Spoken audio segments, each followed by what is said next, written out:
Squeeze your ass. Show me your belt buckle.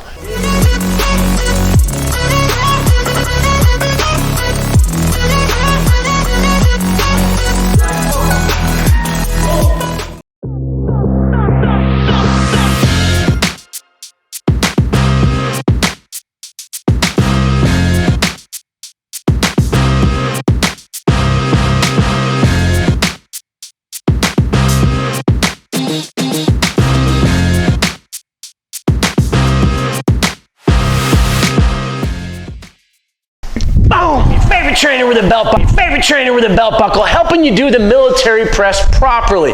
Very common mistake we're going to see. This is Chandler. She's one of our badass trainers here in West Hollywood. Is you get this anterior tilt.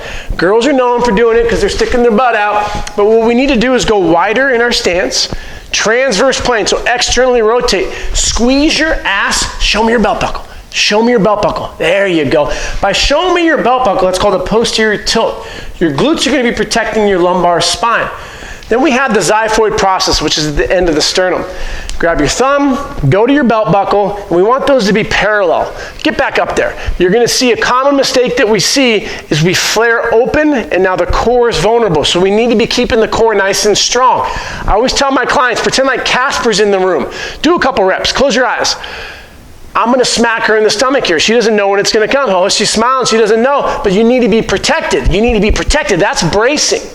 So when we look at protecting the low back, we want to make sure we are posterior tilting, feet out, down, tight and engaged.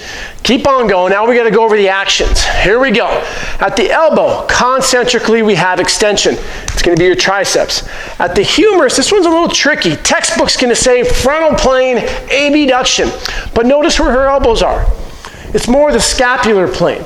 So the scapula is going to be slightly protracted, allowing for a little bit of flexion. Put your hands back up there. It's fine. Hold right there. A little bit of flexion is going to be the anterior deltoid, but then we're also going to have a little bit of abduction, which is going to be the medial deltoid. So those are the actions taking place at the humerus, but then we have the scapula. It's sitting in that scapular plane because the scapula doesn't sit on the rib cage just flat in the 2D plane of motion. It's 3D, so it's slightly over. Go back to where we're at. And then when we press up, hold, that's upward rotation of the scapula. I want the scapulas to move upwardly, but don't drive through the traps. Another common mistake. Hold up there. There we go. So we have upward rotation. We have slight flexion, slight abduction of the humerus, and then we have extension of the elbow. Now here's how you can add value as a trainer. I'm going to take one of the dumbbells, and I want her to do a couple with the left side. Put your hand out, Chandler, and I'm going to give her a little bit of force here. So come on, resist. There you go, nice. Come on. So what you're going to see is it's going to work her core out, but as she's getting fatigued, I love that right there because I don't want her to move with bad form. That last rep would be exactly what I don't want you to do, where you're compensating here and you're trying to drive out. Now we're defeating the purpose of the movement. So as the trainer, you got to remember our value.